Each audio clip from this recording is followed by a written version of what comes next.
Today's session is going to be recorded. It's going to be available for viewing on the School of Medicine Career Center's website, which is med.stanford.edu/career center.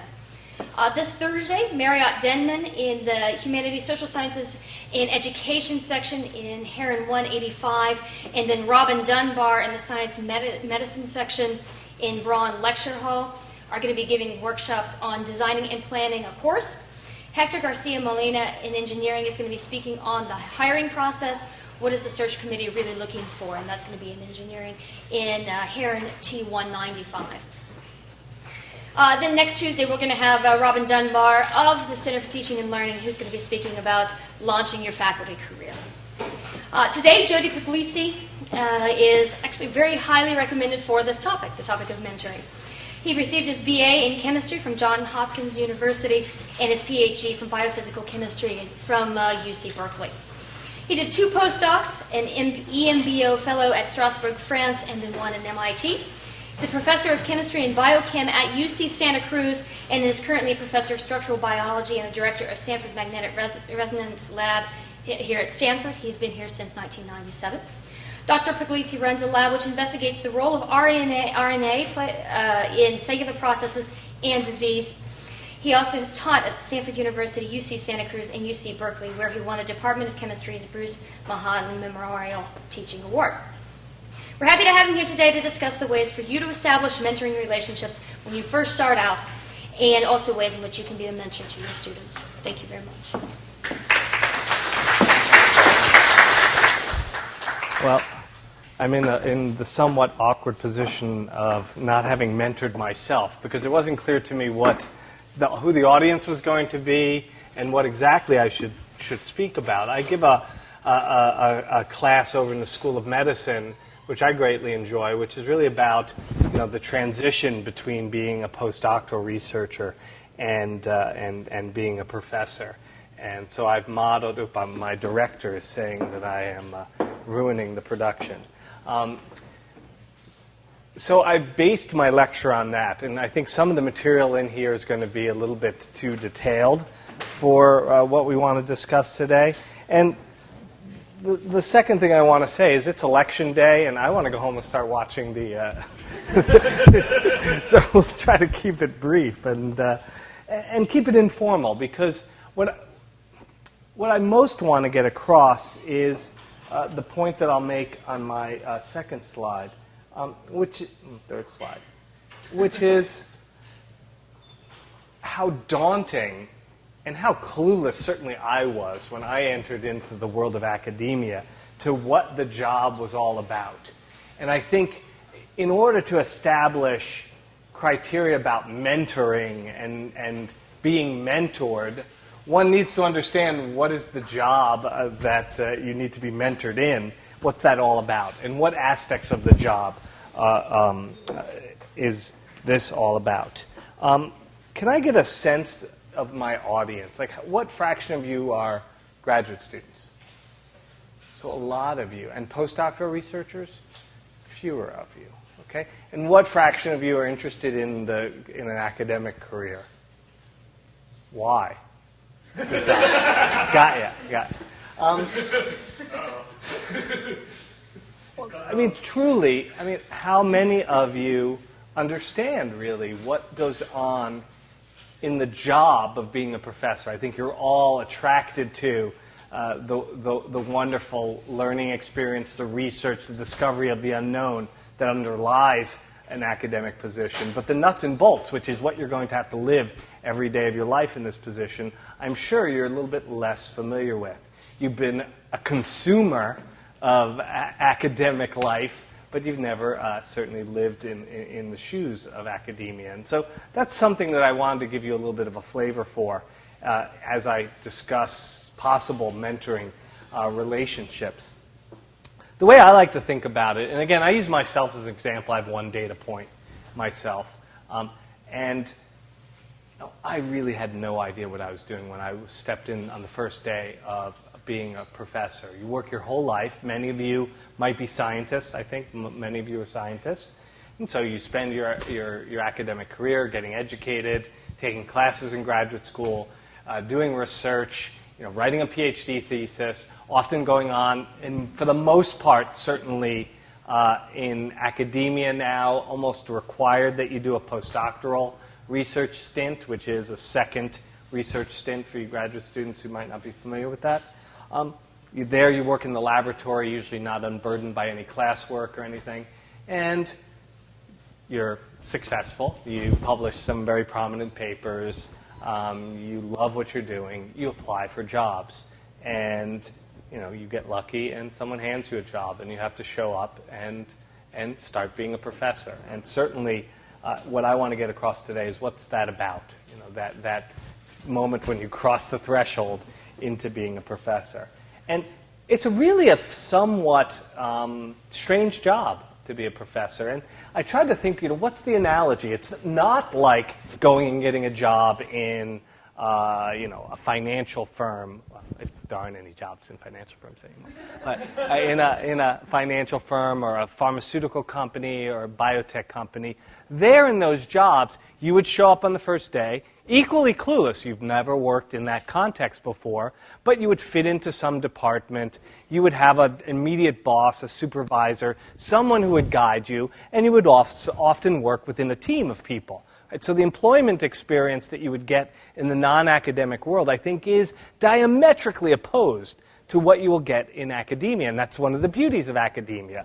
And I think the best analogy I could come up with is, you're somewhat getting a job in a university is like somebody handing you the keys to one of the stores in the Stanford Mall and saying, okay, go set up your store. Here, I'll rent you the space. Here's some nice space. It's in a beautiful mall.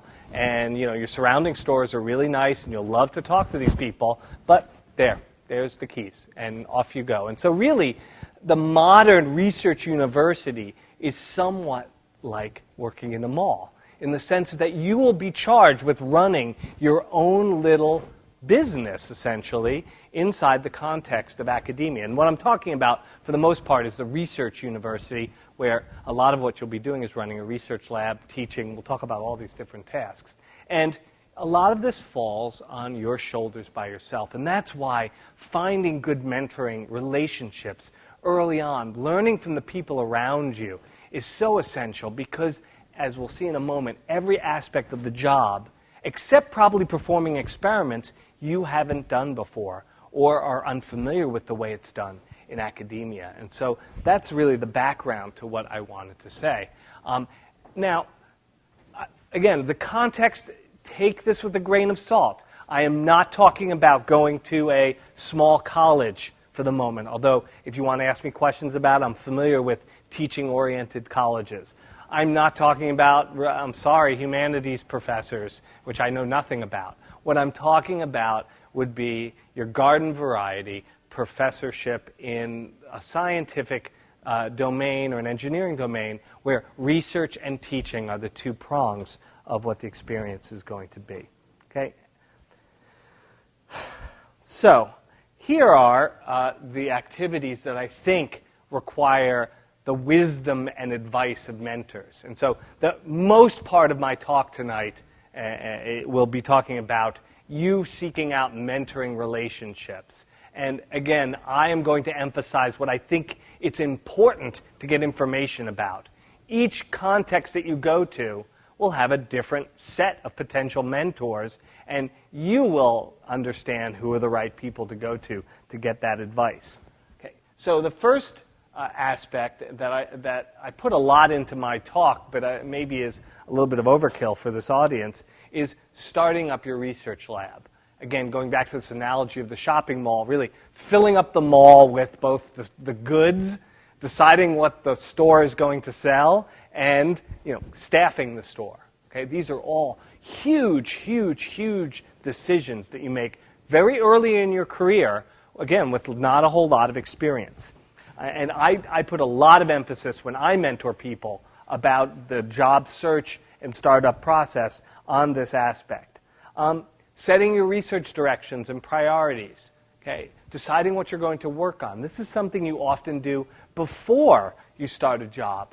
Usually the job application process involves you writing a proposal to say, what is it that you're going to work on when you show up on day one of your job? And many times, many people work on what they actually write about. And so you've thought a little bit about this, but now you have to turn it into a reality. You've got to show up and actually perform the research that you said you were going to perform. And as you all know, the realities of performing research often clash with the ideals that you really want to achieve. And so how do you create that balance of, going after the ideal thing that you want to do, cure cancer, solve a major unsolved problem in biology, understand how neurons signal to one another? How do you jibe that with the realities that you have to actually get some results and establish a lab? The other thing that you're going to need advice about, and I'm sorry to say this and hopefully not burst your bubble, but money.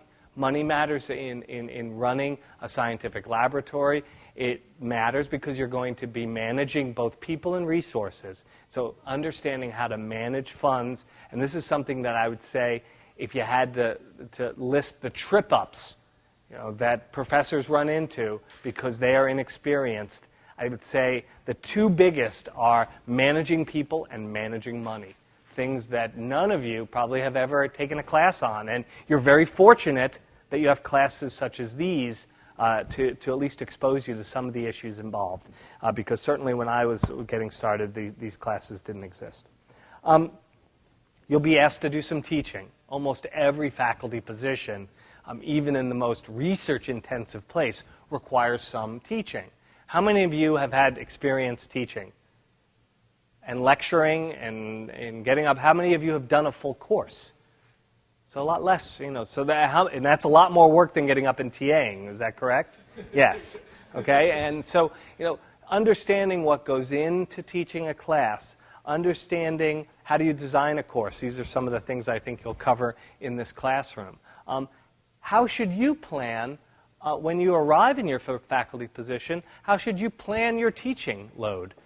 What is your teaching requirements? So a lot of this is just getting upfront and clear. What are the expectations from you as a new faculty member in terms of your various tasks? And teaching will be one of them. Okay, and so what classes do you like to teach? Are you somebody who would love to teach a laboratory class because you love to execute science? Are you someone who likes to teach a big undergraduate lecture course because you love to engage a big lecture hall and get people when they're young excited about a field? Do you like to teach maybe a research seminar where you discuss papers and go into depth at a high level about a research topic? These are all, you're all familiar with the different genres in classes, and each genre is really adaptable to a certain type of person, and you want to think a little bit through what type of teaching you want to do. The other aspect of starting your job is service. And again, this is something probably none of you have done. How many of you here, while at Stanford, have served on committees that are faculty committees? Well, very few of you, and you should be commended. It's often an onerous task, but one that's very rewarding and one that you will be judged upon when it comes time for you to get promotions. It's part of the criteria for a promotion. And that gets me to my last part, which is understanding clearly, as clearly as terms as possible, what's required for me to get tenure. I think most of you are familiar with tenure. Are the people here not familiar with what tenure means? Okay, so tenure really is your initial career goal, so to speak, when you start as a junior faculty member. So a junior faculty member would be an assistant professor in most places. And the tenure decision, again, in most places, comes after about 6 years, 5 to 6 years, where you're put up to promotion for associate professor. And the tenure decision, once you are tenured, right, you can't, unless you do some malfeasance, you can't be ejected from the university. And so this is the big watershed event in the career of a junior professor, and it's really what you're working for. And what you're trying to do is build a case through prongs 2, 3, and 4 of my list here. Research, teaching, service. Right? Build a case that you're somebody that institution X believes should be promoted, that meets some standard that institution X has. Now, obviously, different institutions have different standards, different criteria. Right? If you are a professor at Colby College in Maine. Is that where Colby is?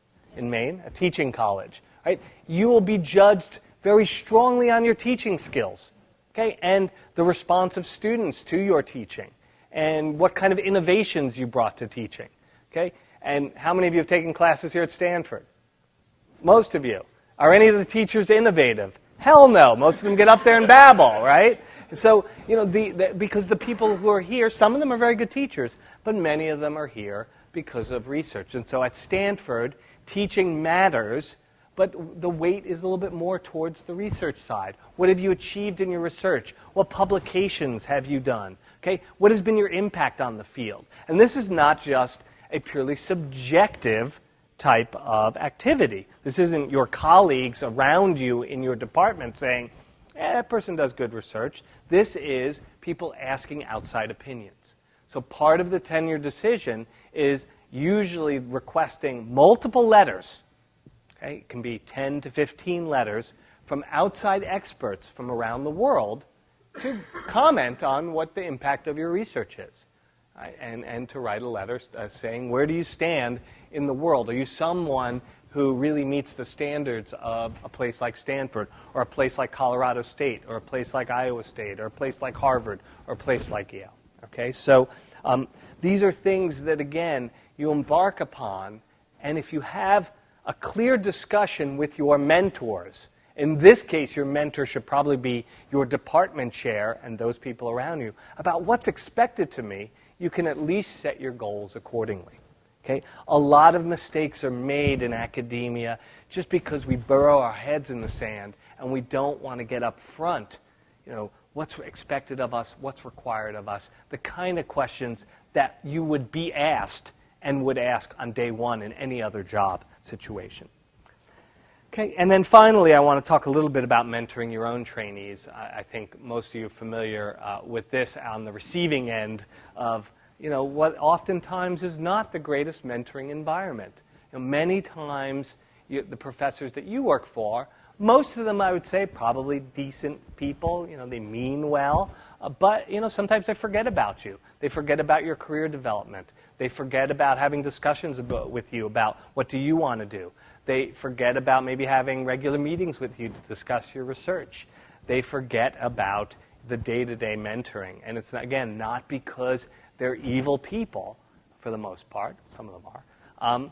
But because they're very busy and they get taken off task and they forget about the most important thing that got them here in the first place, which is their interaction with scientists and their ability to inspire great science. So one of the most difficult things for a junior professor getting started is really getting those good habits of mentoring, because you're going to be pulled in so many different directions and be asked to do so many new things, you kind of forget the reason you were there in the first place. And so we'll talk a little bit about mentoring.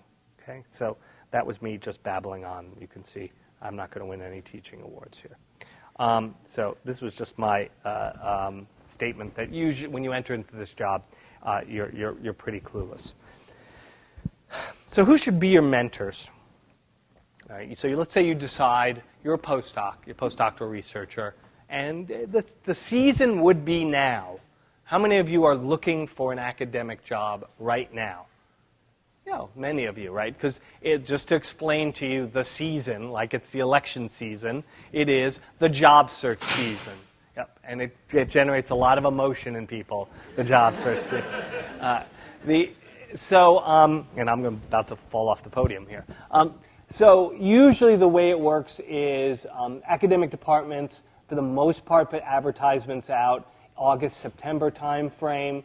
In the sciences, these are often advertised in pretty prominent journals, Science and Nature, your specific trade journals, whatever. Online now, print ads don't mean much less. And the deadlines for the applications tend to come in the fall. The reason for this traditional season is, again, traditionally people were hiring into undergraduate teaching universities where you want to try to hire someone to start the next summer to begin teaching the next fall. So that's kind of the historical origin of this. But what it means is people are often looking for jobs and very nervous So you graduate students, be kind to these people because you're going to be in their shoes one day too. You have some postdocs that are nervous and they're frantically writing applications and thinking about what they're going to do in the future and where they want to apply for jobs. Then they send in applications. What will happen is the applications will get reviewed, and you will then be called for an interview. If you get called for an interview, it means you made it to the final 5 or 6 people because they don't interview everybody. That means you have a good shot at getting a job. And people from Stanford traditionally, I would say, do quite well. Certainly, everyone who's ever come through my lab has looked for an academic job has gotten one. So you guys are la creme de la creme of this process, but that doesn't mean it's easy. Okay, so now's the time you would be, for the first time, I think, thinking about what it would mean to be a professor with deep seriousness. Now it's about to become a reality. And so I strongly recommend that postdocs, any of you out here, should really go out and search mentors here at Stanford. Most of us have been through this process ourselves more than once.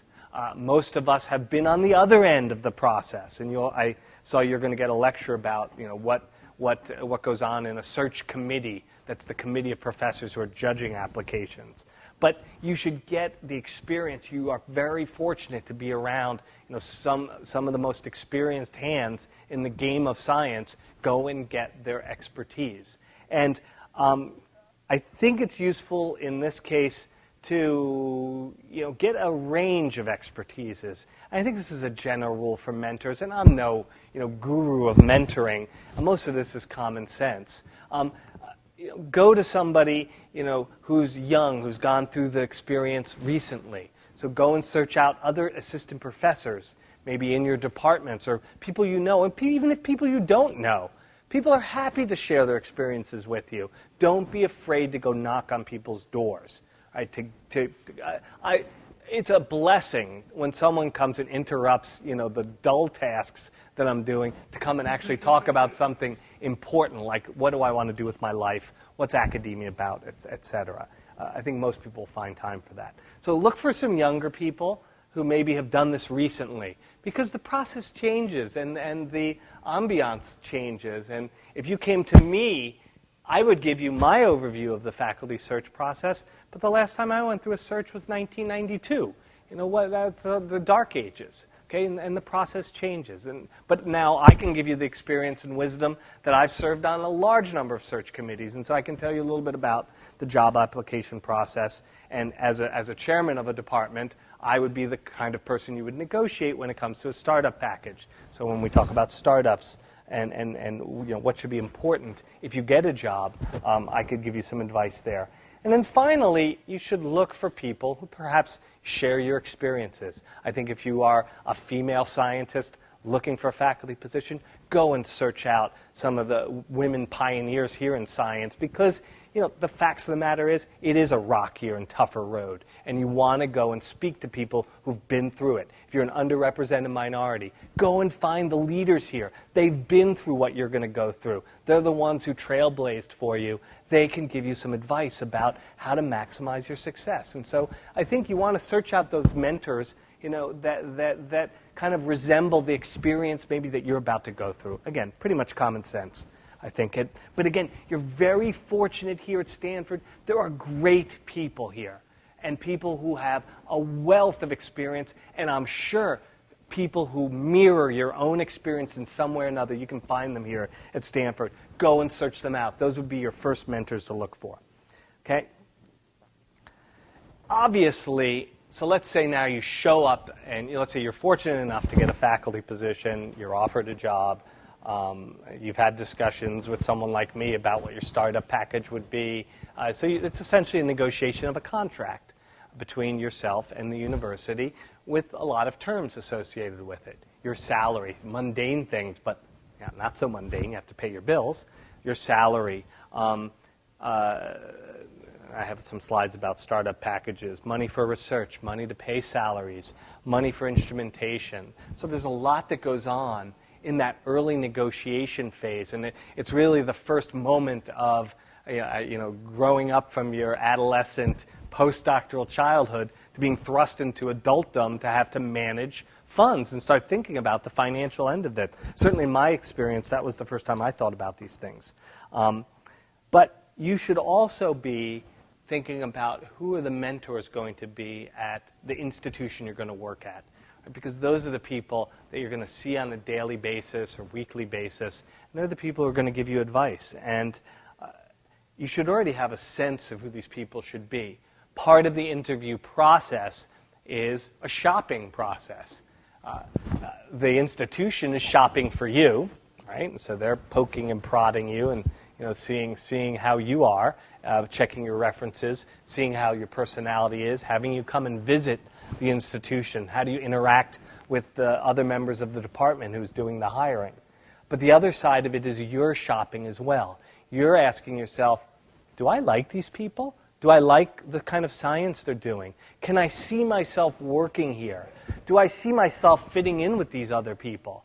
Are they a bunch of lunatics and I'm going to have to go get mental help after 2 years working in this department? Trust me, you'll see the whole range of things. I once went and visited a department when I was looking. I was already a professor, and people were trying to recruit me to other universities, and I went to visit a department, and I swear to God, 3 of the people, I came into their office and they closed the door, they looked around, they said, sit over here. And we went and we sit down, and they said, Jody, you gotta get me out of here. This place is a loony bin.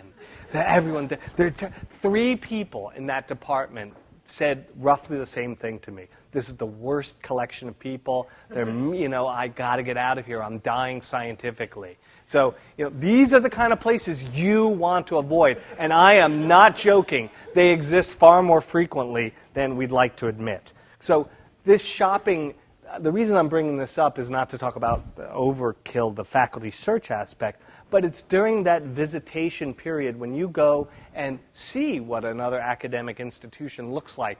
Probably for the first time, usually most of you've gone, you've maybe interviewed for graduate school, then you go and interview for a postdoc, which is really an individual interaction between one lab. It's probably the first time you're looking at an academic department, again, with those other pair of glasses on. You now, as an employee, as a member of that department, and things can look very different than they did beforehand. So you should be thinking about potential mentors within your department. Now, one of your mentors, and somebody very important to at least get along with, is your department chair. And the reason is the department chair really is the only boss that you, remotely speaking, that you have in academia. And it's very important when you go to understand what are the responsibilities of the department chair. Is the department chair who sets your salary? Is it the department chair who will initiate the review of your case for tenure? Are there strict rules about how employees have to be promoted? Usually they are, but are they enforced? So understanding what the role of the chairman is very important. The chairman, it has to be your advocate. And most chairs are. We go through, as a chairman, we go through a lot of trouble to bring in and hire somebody. We're making an investment. Obviously, we want you to succeed. But that's the kind of attitude you want to see in the person that you're dealing with. Not some kind of, here comes the young hot shot, and they're going to threaten me and make me look bad because, my research isn't going so well. And you'll get that kind of ambiance as well. And that's a bad omen for your downstream success, because you want to have your chairman be someone you can go and talk to about the immediate concerns within the department. You want to have mentors, too, that are within your department. People, usually other young people who have recently been hired. They just went through the process. They're setting up the laboratory in the institution, because remember, every institution will have its own personal quirks, its own ways of doing things, its own set of resources. You want to be exposed to all of that almost immediately. And that's where your young colleague mentors will be very useful. And then, of course, you want some more experienced colleague mentors who can point you out to places maybe that your younger colleagues don't know where to go to find resources. So a lot of this is just getting your feet on the ground at the new institution, understanding how to maneuver it, understanding what the expectations are, what the requirements are, and who's going to guide you through this hazy fog of the beginning of your academic career. Because it really, it is a sprint. I don't think I can even remember when I was a junior professor, and it's not like it's an unhappy period. It's just a very busy and exciting period, and you're trying to do all these things new, and any guidance you can get is really useful. Teaching. This is another thing. I mean, I did a lot of teaching before I started in the faculty position, but I was not prepared for just how intense it is to teach for, I had done a summer class, and that was pretty intense, but to teach for a whole semester, a whole quarter, a whole new course that I had to write for myself, that is a very daunting task. Okay? And so getting advice about teaching, understanding, again, clearly, and this is part of your negotiation process, what is expected of you in teaching. This should be one of your main aspects of discussion when you get a job. You want it clearly written down on a piece of paper that's signed by somebody official, what is expected of you of teaching. And again, a number one source of conflict in academia is the tension, the time tension that arises between teaching and teaching well, which most of you, when you get up in front of a class, you want to do a good job, and that takes a lot of preparation time, and the time that takes away from your research. You only have so many hours in the day, and this kind of tension is natural.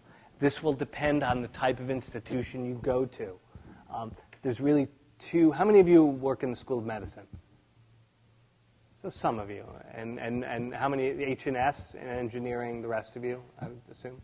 So those are two very different places. Even though they're both Stanford University, they're very different places with very different job descriptions. Do people understand that difference?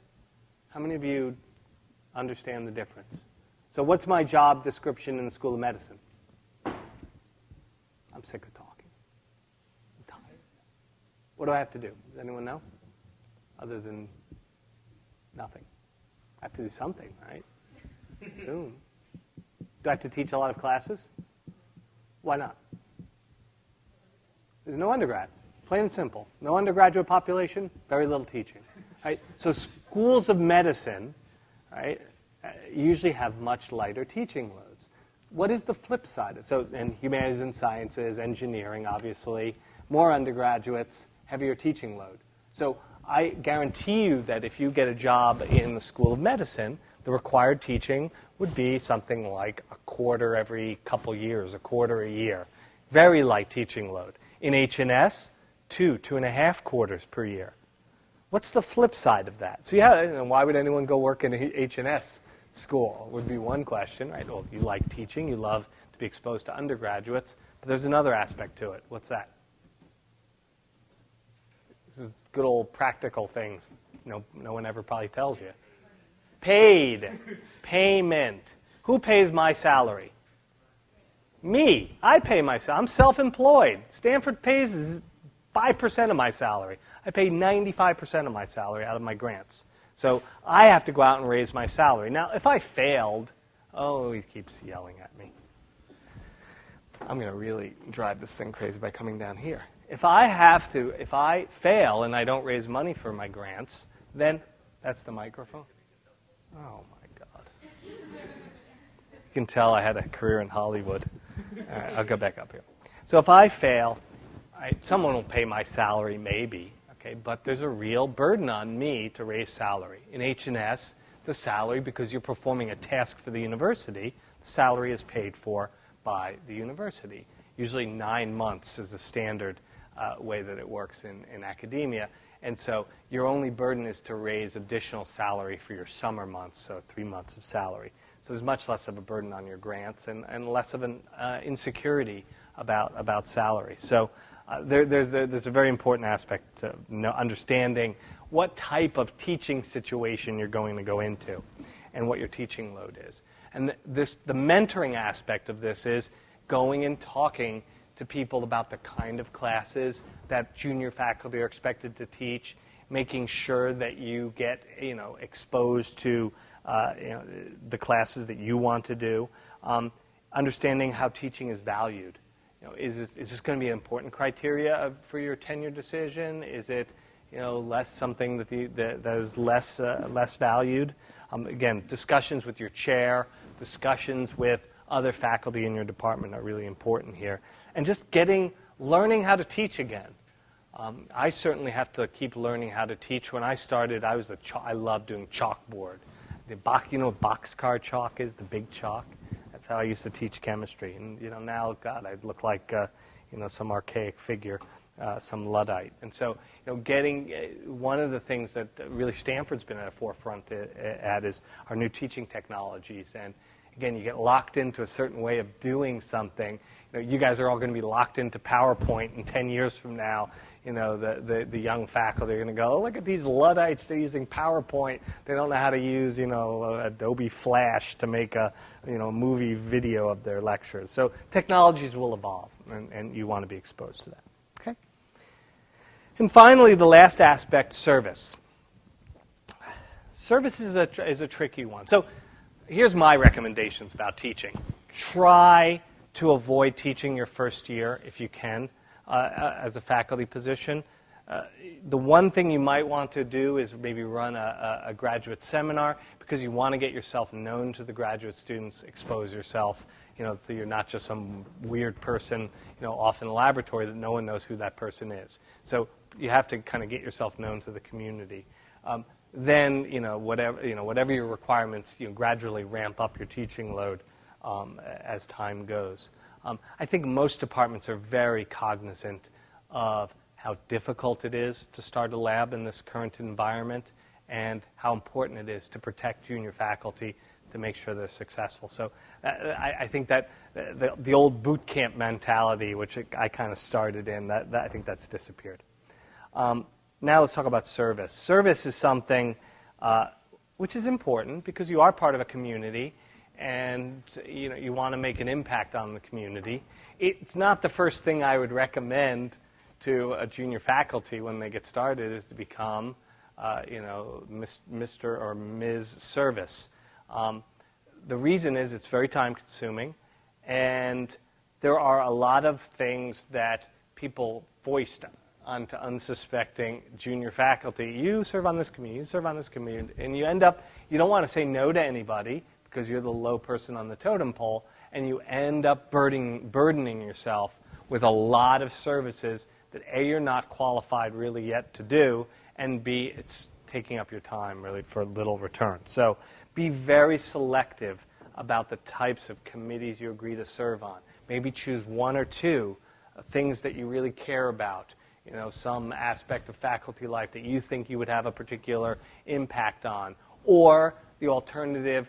And usually what I would like junior faculty to do, be the person that runs admissions, be the person that would run a seminar series. Something that would give you exposure either to the students coming in or to other faculty, and you could act as the face of the department. The other advantage of serving on committees, and this should not be understated, is understanding the nuts and bolts of how your university works. Everyone will be different, and it's only through service, certainly, that I've come to know and vaguely understand how Stanford works. I've been here for a while. I serve as a chair and director of this, that, and the other. But it still is hard to get a sense of the inner workings of the university. And understanding those inner workings really helps facilitate your own research mission and your life here at Stanford. And you should try to get a similar level of understanding. It will come over time at whatever institution that you go to. And mentoring here can clearly give you some perspective.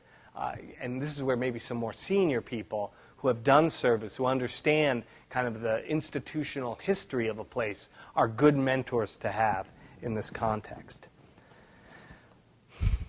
So finally, let's talk a little bit about mentoring. And people have questions. I have a whole spiel about starting up lab and the practical details, but I think that's something you'll have to come to my lecture in the fall, because I think it's, in the spring, because I think it's a little bit, probably, it's not interesting to people yet. Or is that interesting? Yes? Any words of advice about how to be an attractive mentee? you're fighting for their time and all that kind of thing. You said that most people like to hear advice, give advice and hear interesting things, but it feels very awkward approaching and saying, I'd like some of your time. So in what so I think there's two contexts. One is you're a student of postdoc coming to a faculty. That's, I would say, probably a little bit more unequal situation, probably a little more awkward, perhaps, than as a junior faculty going to a senior faculty. I think, the usual things that your mom taught you. Be polite. Show deference to people's constraints on time, and be sincere. No one's ever going to slam the door in your face because you come and go, look, I really don't. I have this grant coming up. I've never applied to NIH. Do you have some advice to me about how to structure my grant appropriately? If someone slams a door in your face, those are probably people you never want to speak to again in your life anyway. I mean, really, most people are willing to give their time. They may say, look, I'm really busy right now. Let's make time tomorrow morning. But they'll make the time. So I think it's a natural feeling that comes from inside of you that most of you are very self-sufficient people, I would imagine. You're all used to working by yourselves and making things happen. So going to ask help for somebody can be problematic, but no, you can't. It can't. You just got to get over that barrier. And I think, realize that most people really want to help. And, just getting a sense and asking around, who is the person, who's going to be more approachable? Again, I can't give advice there. It's just, it'll be obvious to you who are the approachable people and who aren't. Okay? That was completely useless advice. Thank you. Yeah. I have a question just about kind of boundaries. So when you're applying for a job, you're convincing them that you have everything together and you're wonderful and amazing. Yeah. And then you get your job and then you start asking everybody for help. So where do you draw the line as to where you're supposed to not look like you've got it together?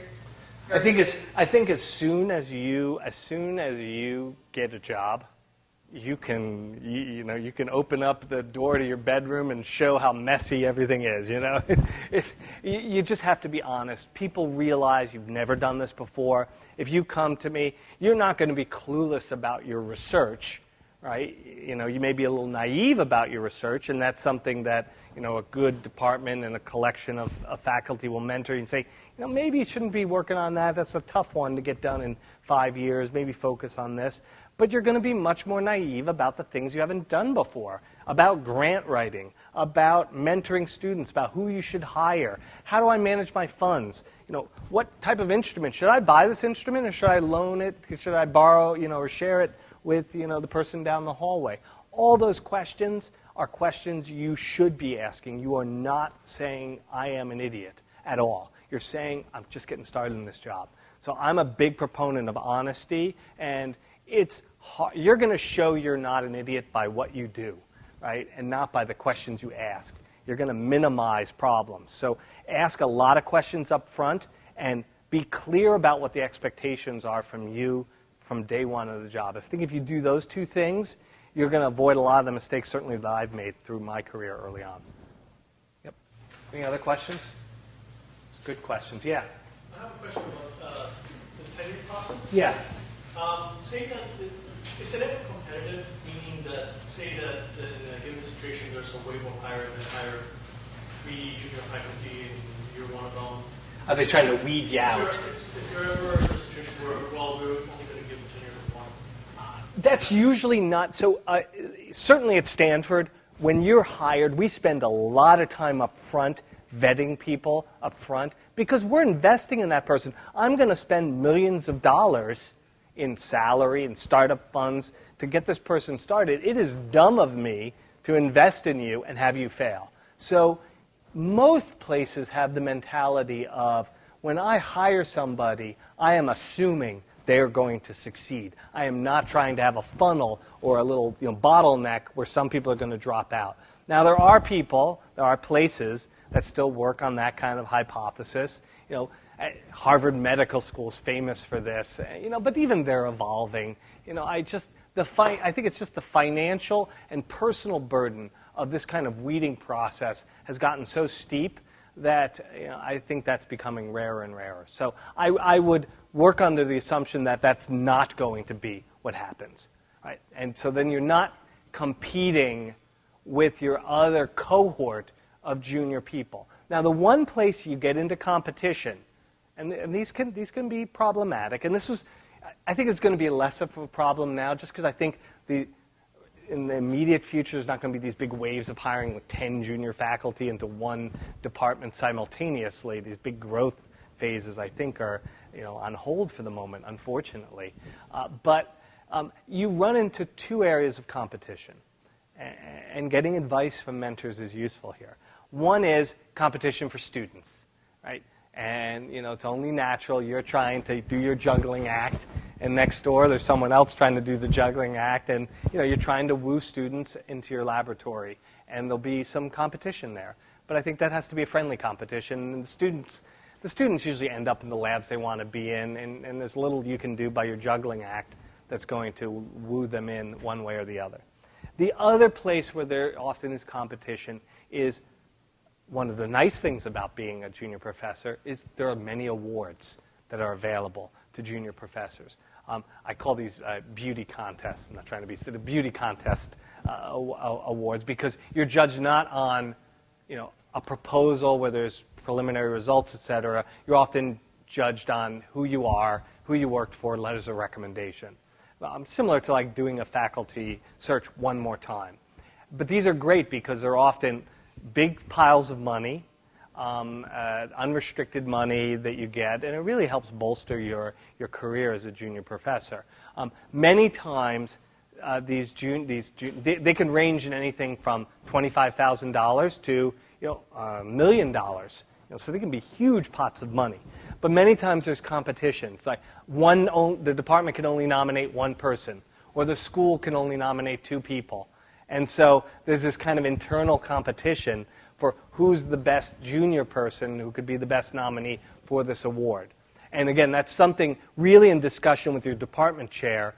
You should have a clear discussion about, I want to, what's your protocol for, advancing me for these awards. Again, so that's not 2 years into your faculty position, you're saying, well, Bobby got nominated for the Packard Award, and so it doesn't turn into this little junior high gossip session, that there's a clear pathway forward. But those are the places where that kind of competitive tension, which is natural, you're all very competitive, right? Where that can really kind of kick in, where I've seen it. Other questions? Yeah. What about competing for the same grants with other people in the department? So the question is, what do you mean by competing for the same grant? So let me see if I have a whole thing about grant writing. Let me see here. This is my whole. I have tons of stuff here. Sorry. I think a lot of it's useful, but maybe here. So this is the NIH grant review process, and I would say that's where. How many of you are in biomedical research? A significant fraction of you. And what fraction are you doing, basic physical sciences, chemistry, engineering? How many of you are not scientists at all? So a few of you. Okay. So, but let me talk to the scientists for a moment. There's 2 big pots of money. There's National Science Foundation. There's NIH. Okay. There, for the most part, you're not competing with your immediate colleague. That's never how things are judged. You're competing with the world at large. Excuse me. And so, the chances of you competing with somebody next door to you for a similar pot of money, no, that's not how the competition is. You will get beaten up enough in your competition with the world that you won't have time to worry about the person next door to you. Now, that doesn't mean that through your eyes you will not see, let's say, well, they're working on a similar subject matter and they get all the grants and I don't. They must be stealing the money from me. That's your perception. That's an incorrect analysis of the situation. Okay? Now, there could be some of these, again, these beauty contests or very localized forms of grants where you may be competing head-to-head with someone, but that's rare and an unusual situation. So again, the competition part, this is now me speaking, who I like to compete most with is myself. And, I like to think when I'm doing a grant or something, I'm competing. Can I make myself better? Can I make my research better? And so, I heap the criticism on myself. I never try to look around at what other people are getting, because it will drive you mad. All right? If you're very competitive and you look around you, there's always somebody who's going to get more than you. There's someone who's going to be a Howard Hughes investigator. This person got this. This person got that. They were named to the National Academy. Why'd they win the Nobel Prize? If you want to live your scientific life and there are people who do this, right? You're on your way to a very unhappy life, I think. So I really would avoid that, because the practicalities are, to briefly answer your question, that kind of competition isn't what's going on. Other questions? Yes. So when vetting a department to which you've applied... You guys are saving me because you're making me look like I had a full lecture.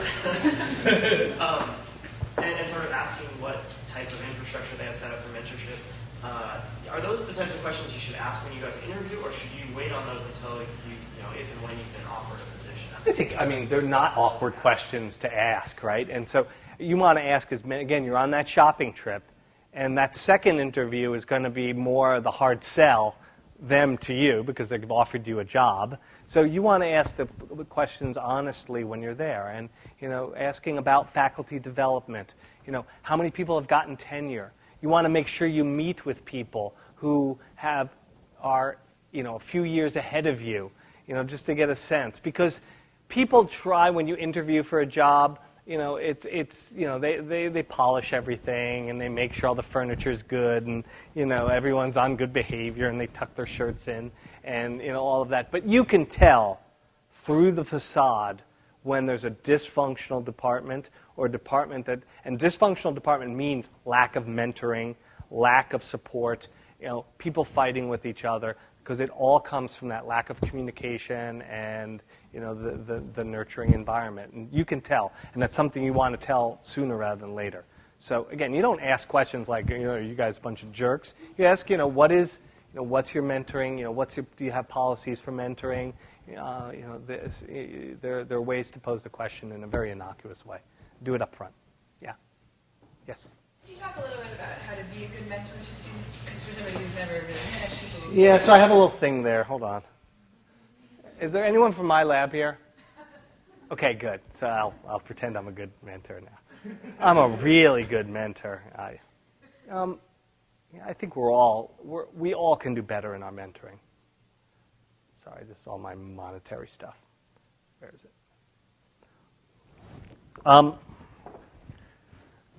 I think I made this list to try to correct my own flaws. How do you be a good mentor? What do you think makes a good? This is my list of what I think makes a good mentor, and I think this is where your own experience really should shine through.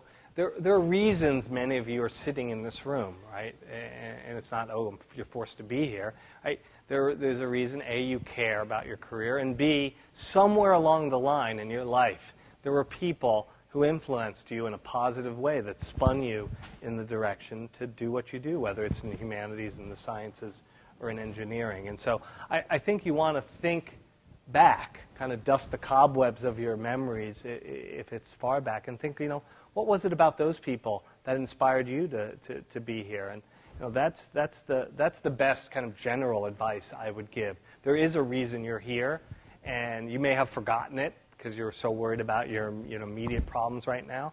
And I think about the people who made differences in my life, and they're way back. And if I could live up to them, then I'm doing a pretty good job. I haven't gotten there yet. So things that I think are important, is the people you're going to have to mentor most are the people who work immediately around you on a daily basis. And again, this is a difficult situation because you're doing two things. You're mentoring them, but they're also your employees, right? And those are two things you probably have never done before. A, be a boss, and B, be a mentor instead of a mentee. I like that word. So it's really kind of understanding both the employment aspect of it. How do you manage people? How do you, are you one of those people who comes in and constantly changes expectations around? The good bosses I've seen in life, they're people who say, this is what I expect from you. you're going to do this, this, this, and this. They say, I expect you to be here, this many times a week. I'm very flexible about the hours, and they say that on day one. And it's not like a year into your employment, you're not working hard enough. You're not here on Saturday. That's the kind of stuff you get in academia, which you would never get or get much less frequently in a real job. So that's just not knowing how to manage people. So clear guidelines and expectations, I think, is a good one. I think it's just good to sit down and talk with people one-on-one, have regular meetings with them. It doesn't have to be a formal meeting. I often grab people and just, we talk for 15 minutes about, what's going on, how's your research going, what are you doing, what experiments are you doing. Be engaged. And it's easy when you are a junior professor to be engaged. I think you have to actually turn the dial the other way and make sure you're not over-engaged, because you're so involved in the science and the details. You're going to want to micromanage everybody. And how much do you guys like to be micromanaged? Not at all, right? You want room to grow. So finding that balance between over-managing, I think, is a big issue. And then you get to my stage of the career, you're senile, you don't know anything anymore, you're out of town half the time, and you fall to the other side where you're the negligent mentor. So there's really a range of bad mentoring, from the overbearing to the negligent. So I think regular just communication is a really important aspect. Again, this is maybe repeating my clear guidelines. Set goals and review them. Where are we going here? If you're a student, this is the kind of progress I want you to get intellectually. This is the progress. I want you to learn these subject matters. I want you to take these classes. I want you to get to this stage of your research by this time scale. This is where we're going. This is the reason for my project. Don't just your students, right, aren't just slave labor to be toiling for your fame and glory, right? Which is, again, that's an exaggeration. But again, when the mentoring relationship falls apart, it's usually some genre of that is the reason why it fell apart. I'm a big proponent that you should have multiple mentors, even as a postdoc or student. And for a very practical reason. Other people need to write about you when you want to look for a job. And if you've just been toiling away in my laboratory and nobody else at Stanford knows who you are, right, you've just done yourself a huge disservice. So that's the dumb practical reason to have multiple mentors. And the obvious real reason is you want to have multiple perspectives on any both scientific and administrative / personal relationship that you have. And I think just talking to the other faculty and just getting another person that you can go to, I think, is very useful. And then a big one for me that's something I've tried to do more and more over the years is be cognizant of the different career paths that are available to you as graduate students, postdocs, and try to expose, as best I can, people to that by bringing in friends of mine that work in industry, friends who might be patent lawyers, friends who might be, venture capitalists, friends who might, just expose people to the array of possible employments. Because I've been caught, with my hands in my pockets a few times with people coming in and say, I want to do this. And it's not science. It's something vaguely related to science. And my initial response is disappointment, and I shouldn't be disappointed. I should be happy, that they want to go off and explore different career routes. So, those are some thoughts about mentoring trainees. What about? I mean, you guys probably have some ideas because you've been on the receiving end of either good or bad mentoring. Yeah. I just know that in my experience with different advisors, Yeah. so different people should get different types of advisor who need to be micromanaged, or not even micromanaged, but need more advice and guidance, and people who really need to be left alone. And I guess the question is, how do you figure out who's who?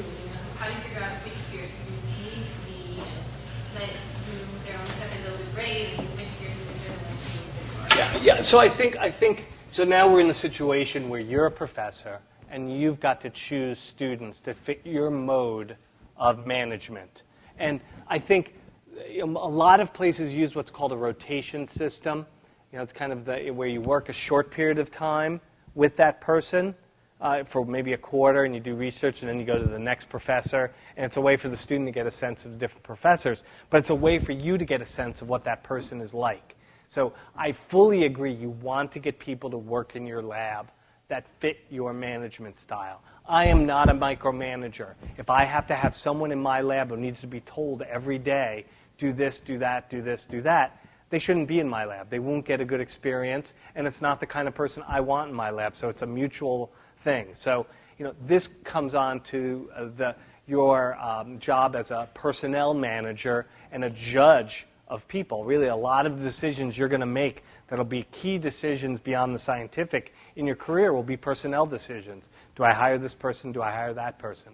So if it's a student, if you can get them to work in your lab and test drive them, that's something you should do to see if they fit your management style. If they're a postdoc, you don't have that luxury, but get on the phone. Talk to the mentor. Don't just read the letters. People say things in letters that are usually more complimentary than reality, right? And so oral conversation with a former advisor will get you the real scoop, And if you're a hands-off, advisor, or if you're very, you want people to work hard, whatever your style is, just ask the person straight off. I like to work in this way. Do you think this person will be comfortable in my lab? So clarity is so important, and it's something that in science, as clear as we are in our thinking about science, as muddled as we are often in the management and other aspects of running our labs, and that's where you run into trouble. That's where the job can really get complicated.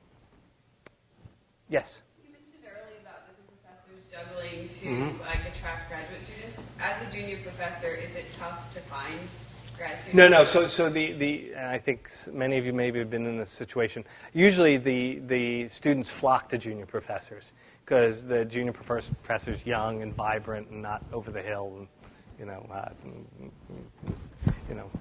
out of touch. So usually the barrier of, the person's not famous yet and, the lab is, maybe not fully set up is more than overcome by the fact that here's someone doing some exciting new area of research in the department, a young person, similar age, and that's a dangerous thing too, right? Because there is, and this is one of the hard things about being a professor, especially in those early years, is how do you distinguish yourself from the people in your lab? And there's a tendency, of the person to maybe be the pal of the people in your lab because you're roughly the same age. And I'm not saying don't do that, but that kind of entanglement can lead to problems, and it's not establishing the right, you are their research director, you're not their friend, and there is a distinction there. And I'm not saying don't be friendly.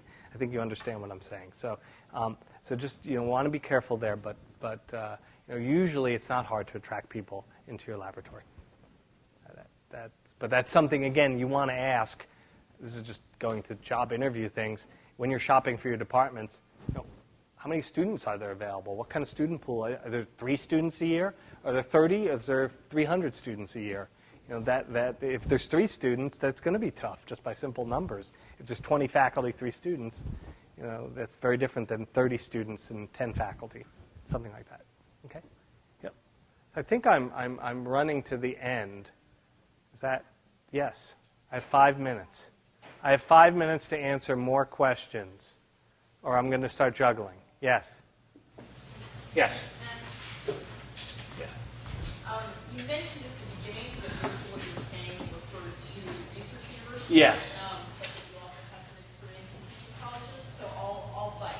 What advice would you give someone who's looking at a school that's teaching focused and where you're doing research with undergraduates? Yeah. So I think the good news there is many times the people who look at those universities and colleges have been there before, and they had a great experience. So they understand the mentality of a teaching college, the dedication to undergraduates, the type of research that you can perform with undergraduates, which can be quite sophisticated, but it's not usually at the same level of cutting edgeness or instrumentation that you can perform at a research institution. So if you're coming from Stanford and you went to Colby or Swarthmore, you'd have to change the type of research you would do probably, and shrink it down and make it more amenable to teaching undergraduates certain skills. So again, the people I've known, and this is anecdotal, that have gone to these places often came from them. So it wasn't a big shock.